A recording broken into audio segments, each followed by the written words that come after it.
നേർവീഥി നേർവീഥി നേർവീഥി.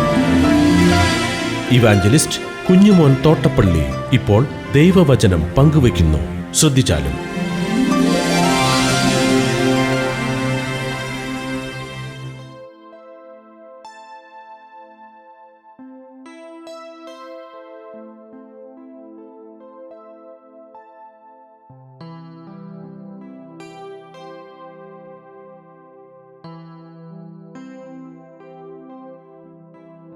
യെശയ്യാപ്രവചനം 53-ാം അധ്യായം ഞാൻ വായിക്കുന്നത് ശ്രദ്ധിച്ചാലും. ഞങ്ങൾ കേൾപ്പിച്ചത് ആർ വിശ്വസിച്ചിരിക്കുന്നു? യഹോവയുടെ ഭുജം ആർക്ക് വെളിപ്പെട്ടിരിക്കുന്നു? അവൻ ഇളയ തൈ പോലെയും വരണ്ട നിലത്ത് നിന്ന് വേർ മുളയ്ക്കുന്നത് പോലെ എൻ്റെ മുമ്പാകെ വളരും. അവന് രൂപഗുണമില്ല, കോപണത്വമില്ല, കണ്ടാൽ ആഗ്രഹിക്കത്തക്ക സൗന്ദര്യവുമില്ല. അവൻ മനുഷ്യരാൽ നിന്ദിക്കപ്പെട്ടും ത്യജിക്കപ്പെട്ടും വ്യസനപാത്രമായും രോഗം ശീലിച്ചവനായിരുന്നു. അവനെ കാണുന്നവർ മുഖം മറച്ച് കളയത്തക്കവണ്ണം അവൻ നിന്നതിനായിരുന്നു. നാം അവനെ ആദരിച്ചതുമില്ല. സാക്ഷാൽ നമ്മുടെ രോഗങ്ങളെ അവൻ വഹിച്ചു, നമ്മുടെ വേദനകളെ അവൻ ചുമന്നു. നാമോ ദൈവം അവനെ അടിച്ചും ശിക്ഷിച്ചും ദണ്ഡിപ്പിച്ചും ഇരിക്കുന്നുവെന്ന് വിചാരിച്ചു. എന്നാൽ അവൻ നമ്മുടെ അതിക്രമങ്ങൾ നിമിത്തം തകർന്നു, നമ്മുടെ അകൃത്യങ്ങൾ നിമിത്തം തകർന്നുമിരിക്കുന്നു. നമ്മുടെ സമാധാനത്തിനായുള്ള ശിക്ഷ അവൻ്റെ മേലായി, അവൻ്റെ അടിപ്പിണരുകളാൽ നമുക്ക് സൗഖ്യം വന്നുമിരിക്കുന്നു. നാം എല്ലാവരും ആടുകളെപ്പോലെ തെറ്റിപ്പോയിരുന്നു, നാം ഓരോരുത്തരും താന്താന്റെ വഴിക്ക് തിരിഞ്ഞിരുന്നു എന്ന് യഹോവ നമ്മുടെ എല്ലാവരുടെയും അകൃത്യം അവൻ്റെ മേൽ ചുമത്തി. തന്നെത്താൻ താഴ്ത്തി വായ തുറക്കാതെ ഇരുന്നിട്ട് അവൻ പീഡിപ്പിക്കപ്പെട്ടു. കൊല്ലുവാൻ കൊണ്ടുപോകുന്ന കുഞ്ഞാടിനെ പോലെയും രോമം കത്തിരിക്കുന്നവർ മുമ്പാകെ മിണ്ടാതിരിക്കുന്ന ആടിനെ പോലെ അവൻ വായ തുറക്കാതിരുന്നു. അവൻ പീഡനത്താലും ശിക്ഷാവധിയാലും എടുക്കപ്പെട്ടു. ജീവൻ ഉള്ളവരുടെ ദേശത്ത് നിന്ന് അവൻ ഛേദിക്കപ്പെട്ടു എന്നും എൻ്റെ ജനത്തിന്റെ അകൃത്യ നിമിത്തം അവന് ദണ്ഡനം വന്നുവെന്നും അവന്റെ തലമുറയിൽ ആർ വിചാരിച്ചു? അവൻ സാഹസമൊന്നും ചെയ്യാതെ അവന്റെ വായിൽ വഞ്ചനയൊന്നും ഇല്ലാതെ ഇരുന്നിട്ടും അവർ അവന് ദുഷ്ടന്മാരുടെ കൂടെ ശവക്കുഴി കൊടുത്തു. അവന്റെ മരണത്തിൽ അവൻ സമ്പന്നന്മാരുടെ കൂടെ ആയിരുന്നു. എന്നാൽ അവനെ തകർത്ത് കളവാൻ യഹോവയ്ക്ക് ഇഷ്ടം തോന്നി. അവനവൻ കഷ്ടം വരുത്തി. അവന്റെ പ്രാണൻ ഒരു അകൃത്യയാഗമായി തീർന്നിട്ട് അവൻ സന്തതിയെ കാണുകയും ദീർഘായുസ് പ്രാപിക്കുക യഹോവയുടെ ഇഷ്ടം അവന്റെ കൈയാൽ സാധിക്കുകയും ചെയ്യും. അവൻ തന്റെ പ്രയത്നബലം കണ്ട് തൃപ്തനാകും. നീതിമാനായ എൻ്റെ ദാസൻ തന്റെ പരിജ്ഞാനം കൊണ്ട് പലരെയും നീതീകരിക്കും. അവരുടെ അകൃത്യങ്ങളെ അവൻ വഹിക്കും. അതുകൊണ്ട് അവൻ അവന് മഹാന്മാരുടെ കൂടെ ഓഹരി കൊടുക്കും, ബലവാന്മാരുടെ കൂടെ അവൻ കൊള്ള പങ്കിടും. അവൻ തന്റെ പ്രാണനെ മരണത്തിന് ഒഴുക്കിക്കളയുകയും അനേകരുടെ പാപം വഹിച്ചും അതിക്രമക്കാർക്ക് വേണ്ടി ഇട നിന്നും കൊണ്ട് അതിക്രമക്കാരുടെ കൂടെ എണ്ണപ്പെടുകയും ചെയ്യുകയാൽ തന്നെ. യെശയ്യാപ്രവാചക പുസ്തകത്തിലെ ഏറ്റവും പ്രധാനപ്പെട്ട അധ്യായം 53-ാം അധ്യായം ആണ് എന്ന് പറയേണ്ടതായിട്ടില്ല. മശിഹയുടെ യാഗമരണമാണ് ഇതിലെ വിഷയം. 5-ാം അധ്യായത്തിൻ്റെ 1-ാം വാക്യം അത് രണ്ടുപേർ ഉദ്ധരിച്ചിട്ടുണ്ട് പുതിയ നിയമത്തിൽ. യോഹന്നാൻ സുവിശേഷം 12-ാം അധ്യായത്തിൻ്റെ 38-ാം വാക്യത്തിൽ യോഹന്നാൻ ഈ വാക്യം ഉദ്ധരിച്ചിട്ടുണ്ട്. 12:38. ഞാൻ അത് വായിക്കാം. 12:38. കർത്താവെ, ഞങ്ങൾ കേൾപ്പിച്ചത് ആർ വിശ്വസിച്ചിരിക്കുന്നു? കർത്താവിന്റെ ഭുജം ആർക്ക് വെളിപ്പെട്ടിരിക്കുന്നുവെന്ന് യെശയ്യാപ്രവാചകൻ പറഞ്ഞ വചനം നിവൃത്തിയാകാൻ ഇടവന്നു. അവർക്ക് വിശ്വസിപ്പാൻ കഴിഞ്ഞില്ല. അതിന്റെ കാരണം യെശയ്യാവ് വേറൊരിടത്ത് പറയുന്നു. അതുപോലെ റോമാലേഖനം 10-ാം അധ്യായത്തിന്റെ 16-ാം വാക്യത്തിലും പൗലൂസ് ഈ യെശയ്യാപ്രവചനം 53-ാം അധ്യായത്തിന് 1-ാം വാക്യം ഉദ്ധരിക്കുന്നുണ്ട്. അതായത് റോമാലേഖനം 10:16. എങ്കിലും എല്ലാവരും സുവിശേഷം അനുസരിച്ചിട്ടില്ല. കർത്താവെ, ഞങ്ങൾ കേൾപ്പിച്ചത് ആർ വിശ്വസിച്ചു എന്ന് യെശയ്യാവ് പറയുന്നുവല്ലോ.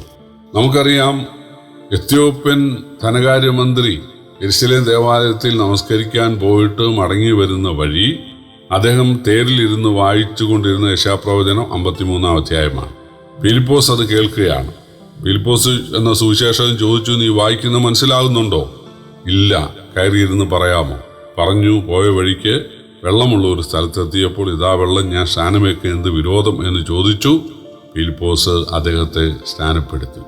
അപ്പോൾ ഒരു മന്ത്രിയെ രക്ഷയെങ്കിലേക്ക് നടത്തുവാൻ സഹായകമായ അധ്യായമാണ് യെശയ്യാപ്രവചനം 53-ാം അധ്യായം.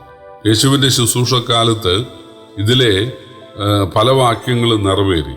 യേശുവിൻ്റെ പ്രസംഗം ആളുകൾ വിശ്വസിക്കാതിരുന്നതിനെ കുറിച്ച് ആണ് നമ്മൾ വായിച്ചത്. അതുപോലെ യേശു രോഗികൾക്ക് സൗഖ്യം നൽകിയ കാര്യം മത്തായി തൻ്റെ സുവിശേഷത്തിൽ എഴുതിയപ്പോൾ അതായത് മത്തായി 8:17, യെശയ്യാവ് 53:4 ഉദ്ധരിച്ചു. സാക്ഷാൽ നമ്മുടെ രോഗങ്ങളെ അവൻ വഹിച്ചു, നമ്മുടെ വേദനകളെ അവൻ ചുമന്നു എന്നുള്ളത് ദൈവം മനുഷ്യനായി വരുമ്പോൾ ആളുകൾക്ക് രോഗസൗഖ്യം നൽകുന്ന കാര്യമാണെന്നാണ് മത്തായി എഴുതിയത്.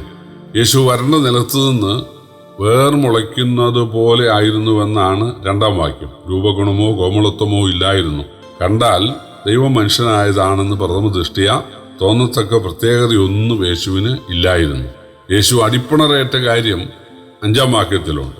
പത്രോസിന്റെ ലേഖനം, പത്രോസിന്റെ 1-ാം ലേഖനം 2-ാം അധ്യായത്തിന്റെ 24-ാം വാക്യത്തിൽ അത് ഉദ്ധരിക്കുന്നുണ്ട്. യേശു നമുക്ക് വേണ്ടി അടിപ്പിണരുകളേറ്റു, തന്നെത്താൻ താഴ്ത്തി വായ തുറക്കാതിരുന്ന 7-ാം വാക്യം പത്രോസിന്റെ ലേഖനത്തിൽ പറയുന്നുണ്ട്. ശകാരിച്ചിട്ട് ശകാരിക്കാതെയും കഷ്ടം അനുഭവിച്ചിട്ട് വിഷണം പറയാതെയും ന്യായമായി വിധിക്കുന്നവങ്ങൾ കാര്യം ഭരമേൽപ്പിച്ചു. അതുപോലെ യേശുവിൻ്റെ വിസ്താരവേളയിൽ യേശു പീലാത്തോസിനോടോ ഹന്നാവിനോടോ കയ്യാപ്പാവിനോടോ ഒന്നും വാദിക്കാനോ തർക്കിക്കാനോ തയ്യാറാകാതെ മൗനമായിരുന്നു. നീ എന്തുകൊണ്ടാണ് ഒന്നും പറയാതെ മൗനമായിരിക്കുന്നതെന്ന് അവർ ചോദിക്കാൻ ഇടയായിട്ടുണ്ട്. യേശു ഒരു കുഞ്ഞാടിനെ പോലെ ആയിരുന്നു. യോഹന്നാൻ വിളിച്ചു പറഞ്ഞല്ലോ, ഇതാ ലോകത്തിൻ്റെ പാപം ചുമക്കുന്ന ദൈവത്തിൻ്റെ കുഞ്ഞാടെന്ന്. അതുപോലെ വെളിപ്പാട് പുസ്തകത്തിൽ എഴുതിയിട്ടുണ്ട്, അറുക്കപ്പെട്ട കുഞ്ഞാട് ശക്തിയും ബലവും ബഹുമാനവും സ്തുതിയും സ്തോത്രവും ലഭിപ്പാൻ യോഗ്യനാണ്. യെശയ്യാപ്രവചനം 53:9 അവർ അവന് ദുഷ്ടന്മാരുടെ കൂടെ ശവക്കുഴി കൊടുത്തു എന്നാണ്. ശവക്കുഴി പോകുന്നത് ദുഷ്ടന്മാർ മാത്രം, എല്ലാവരും പോകുമല്ലോ. എന്നാൽ താഴ്ന്ന സ്ഥലം, കുഴി, ശവക്കുഴി, അധമപാതാളം, ഇതിനെല്ലാം ഒരു വാക്ക് ഉപയോഗിച്ചിട്ടുണ്ട്.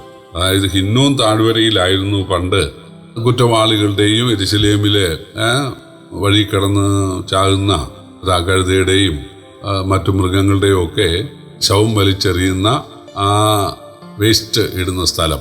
അവിടെ പുകയും തീയും പുഴുവൊക്കെ ഉണ്ട്. അത് നരകത്തിൻ്റെ ഒരു ചിത്രമായിട്ട്, താഴ്ന്ന സ്ഥലം, പുഴുവുള്ള സ്ഥലം, തീയുള്ള സ്ഥലം, പിന്നെ മനുഷ്യരുടെ ശവങ്ങളുള്ള സ്ഥലം. അപ്പം ഇതിനെ ഒരു നരകത്തെ പോലെ ആളുകൾ പറയാറുണ്ടായിരുന്നു. അപ്പോൾ യേശുവിൻ്റെ ശരീരം എടുത്ത് ഈ യെരൂശലേമിൻ്റെ ഈ വേസ്റ്റ് ഇടുന്ന സ്ഥലത്ത് ഇന്നും താഴ്വരയിൽ വലിച്ചെറിയണം, മറ്റു കുറ്റവാളികളുടെ ശവം കിടക്കുന്ന കൂടെ ഇത് കിടക്കണം എന്ന് ആയിരുന്നു ഇവരുടെ ഗൂഢാലോചന.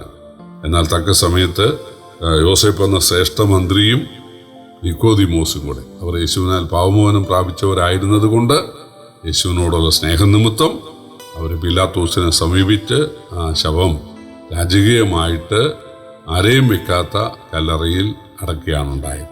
അപ്പോൾ അത് ഒരു ധനികന്റെ മരണമാണ്, ശവസംസ്കാരമാണ് യേശുവിനുണ്ടായത്. ഇവിടെ നമ്മൾ വായിക്കുന്നു, അവൻ്റെ മരണത്തിൽ അവൻ സമ്പന്നന്മാരോട് കൂടെ ആയിരുന്നു. അപ്പോൾ യേശു ദാരുണമായിട്ടാണ് കൊല്ലപ്പെടുന്നതെങ്കിലും യേശുവിൻ്റെ ശവസംസ്കാരം അത് വളരെ രാജകീയമായിരിക്കും. യേശുവിൻ്റെ ശരീരത്തെ ആദരിക്കാൻ ആളുകൾ ഉണ്ടാകും എന്നും ഉള്ള പ്രവചനമാണ് യെശയ്യാപ്രവചനം 53 ഉണ്ടായിരിക്കുന്നത്. അവസാനം പറയുന്നത്, ഭാവിയിൽ യേശു ദൈവരാജ്യം സ്ഥാപിക്കും, അന്ന് തന്നോടൊപ്പം അത് പങ്കിടുവാനായിട്ട് ധാരാളം ആളുകൾ ഉണ്ടായിരിക്കും എന്നാണ്. പ്രിയപ്പെട്ടവരെ, മനുഷ്യവർഗത്തെ പാപത്തു നിന്ന് രക്ഷിക്കാനും നരകത്തു നിന്ന് രക്ഷിക്കാനും മനുഷ്യനായി ഭൂമിയിൽ വന്ന കർത്താവ് അതിനേറ്റ പങ്കപ്പാടുകളാണ് 53-ാം അധ്യായത്തിൽ വിവരിക്കുന്നത്. ഈ കർത്താവിനെ നമുക്ക് വേണ്ടി അടിയിൽ നിന്നേയും തുപ്പലുമേറ്റ കർത്താവിനെ സ്നേഹിപ്പാൻ കർത്താവ് നമ്മെ സഹായിക്കട്ടെ. കർത്താവിൻ്റെ വലിയ നാമം വാഴ്ത്തപ്പെടുമാറാകട്ടെ.